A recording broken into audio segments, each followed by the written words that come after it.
नमस्कार साथियों, स्वागत है आपके अपने YouTube चैनल हिंदी लिटरेचर में। आज की इस वीडियो में हम आधुनिक काल के 15वां महत्वपूर्ण प्रश्न डिस्कस करेंगे।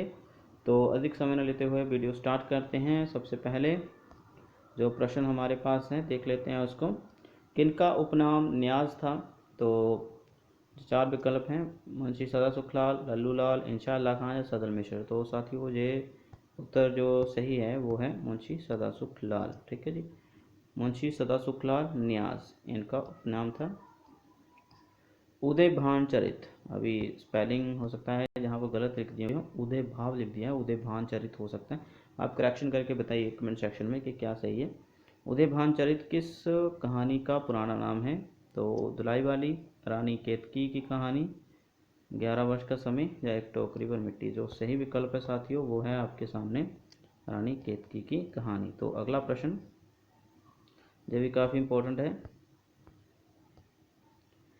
ठेठ हिंदी लिखने का उद्देश्य किनका था?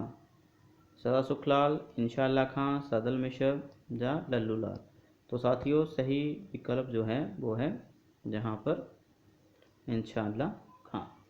ठीक है, चतुर्थ नंबर पर जो प्रश्न हमारे समक्ष आ खड़ा हुआ है उसको देख लेते हैं। ये काफ़ी इम्पोर्टेंट प्रश्न है जहाँ पर भाषा को 3 प्रकार के शब्दों से मुक्त रखने की बात की थी अगले प्रश्न में। ठीक है, प्रश्न थोड़ा सा हो सकता है कि कॉम्प्लेक्स हो।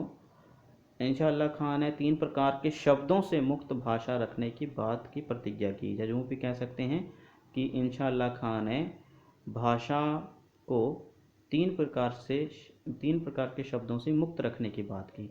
दोबारा से दोहरा देता हूँ, क्या कहा उन्होंने कि इंशा अल्लाह खां क्या कहते हैं कि भाषा जो है वो 3 प्रकार के शब्दों से मुक्त रखी जानी चाहिए। उन्होंने इसकी प्रतिज्ञा भी की। तो कौन कौन से शब्द थे वो 3 प्रकार के?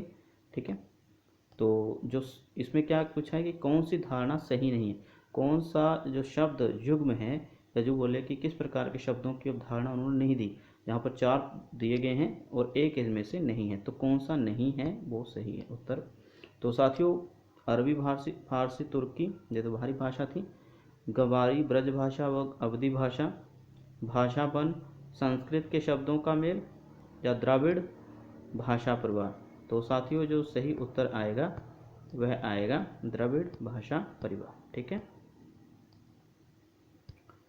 तो बाकी 3 जो ऊपर के विकल्प थे वह उन्होंने कहा है इसके बारे में कि अरबी, फारसी, तुर्की, गवारी ब्रज भाषा व अवधी भाषा और संस्कृत के शब्दों के मेल से भाषा को भाषा के शब्दों से मुक्त रखना चाहिए।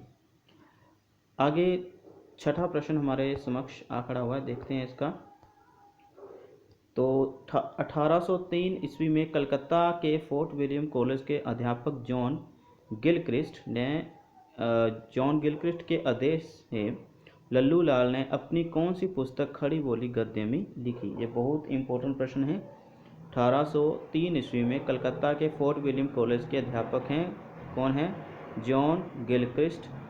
और इन्होंने एक आदेश दिया जिससे लल्लू लाल ने अपनी एक पुस्तक खड़ी बोली गद्य में लिखी। तो उन पुस्तकों का नाम और उस पुस्तक का नाम नीचे दिए गए विकल्पों में से एक है। तो शकुंतला नाटक, माधवनल, प्रेम सागर, लाल चंद्रिका। तो सही विकल्प है साथियों वो है प्रेम सागर।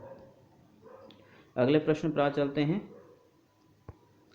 काफ़ी इंपॉर्टेंट प्रश्न है साथियों। फोर्ट विलियम कॉलेज में काम करते समय सदल मिश्र खड़ी बोली गद्य में कौन सी पुस्तक लिखी? तो इन्होंने भी जब मुझे ग्रुप ज्वाइन किया था फोर्ट विलियम कॉलेज के अधीन, और इन्होंने भी साथियों एक बुक लिखी थी लल्लू लाल के नक्शे कदम पर चलते हुए। तो कौन सा सही उत्तर है तो आपको बता दूं साथियों, विकल्प नासिकेतोपाख्यान, रामचरित्र अध्यात्म नारायण या प्रेम सागर। तो सही उत्तर जो है वो विकल्प क नासिकेतोपाख्यान है। अगले विकल्प पर चल पड़ते हैं साथियों। अगले प्रश्न पर 8वां प्रश्न है, किस पत्र में खड़ी बोली का मध्य देशी भाषा के नाम से उल्लेख किया गया है? खड़ी बोली को आना है जहाँ पर। ठीक है साथियों, खड़ी बोली को किस पत्र में खड़ी बोली को मध्य देशी भाषा के नाम से उल्लेख किया गया है? ये मोस्ट इंपोर्टेंट प्रश्न है साथियों। विकल्प है उदंत मार्दन, विकल्प क्या है हमारे सामने, उदंत मार्तंड, भारत मित्र, हिंदी प्रदीप या उचित वक्ता। तो साथियों जो सही उत्तर है वह है उदंत मार्तंड में मध्य देशी भाषा बोला गया है खड़ी बोली को। ठीक है, मोस्ट इंपॉर्टेंट प्रश्न है, परीक्षाओं में पूछा जाने वाला प्रश्न है जी। ठीक है, आगे है प्रश्न हमारे पास सुधाकर एक पत्र था, ठीक है, समाचार पत्र था ये। सुबह सुधाकर पत्र, इसका संपादक वर्ष जो है ये रहा 1850। सुधाकर पत्र के संपादक कौन थे, बड़ा इंपॉर्टेंट प्रश्न है। पंडित सदानंद, बाबू तारा मोहन मित्र, सदा सुखलाल, नवल किशोर। तो सही उत्तर है साथियों बाबू तारा मोहन मित्र। ओके जी, तो 10वां प्रश्न हमारे सामने है। 10वां प्रश्न है, बुद्धि प्रकाश के संपादक कौन थे। बुद्धि प्रकाश जैविक समाचार पत्र था जो 1852 ईस्वी में छपा। तो छपना शुरू हुआ था 1852 ईस्वी में। इसमें जब पूछा गया संपादक कौन थे, विकल्प हैं इंशा अल्लाह खां, मुंशी सदा शुक्ला, लल्लू लाल, सदल मिश्र। तो जो सही उत्तर है साथियों वह है विकल्प ख, मुंशी सदा शुक्लाल। ठीक है, अगला प्रश्न 11वां प्रश्न है हमारे सामने साथियों, इसको पढ़ते हैं। किस समाचार पत्र को देवनागरी अक्षरों से लिप्त उर्दू भाषा में लिखा जाता था।